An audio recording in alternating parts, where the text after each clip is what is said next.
Battery চালিত রিকশাকে বৈষম্যমূলক উল্লেখ করে তা নিষিদ্ধ সহ ৭ দফা দাবিতে শাহবাগ মোড়ে অবস্থান নেয় প্যাডেল চালিত রিকশা চালকরা।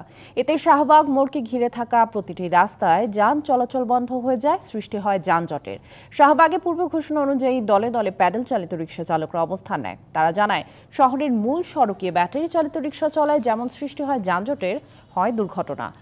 এছাড়া ব্যাটারি চালিত রিকশার ফলে প্যাডেল চালিত রিকশা চালকদের আয় কমে গেছে বলেও দাবি করেন তারা। এজন্য তারা সরকারকে মূল সড়কে ব্যাটারি চালিত রিকশা নিষিদ্ধ সহ ৭ দফা দাবি মানতে ৩১ আগস্ট পর্যন্ত সময় বেঁধে দেয়।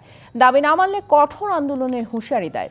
পরে সেনাবাহিনী ও বৈষম্য বিরোধী ছাত্র আন্দোলনের হস্তক্ষেপে অবস্থান কর্মসূচি শেষ করে শাহবাগ ছাড়ে আন্দোলনকারীরা। প্রচুর রিস্কা বাড়ছে ভাই, আমরা পাহাড় রিস্কা ভাই, খাওয়া বিল গাড়ি জমা ঠিক মতো অনেক কষ্ট হইতেছে ভাই।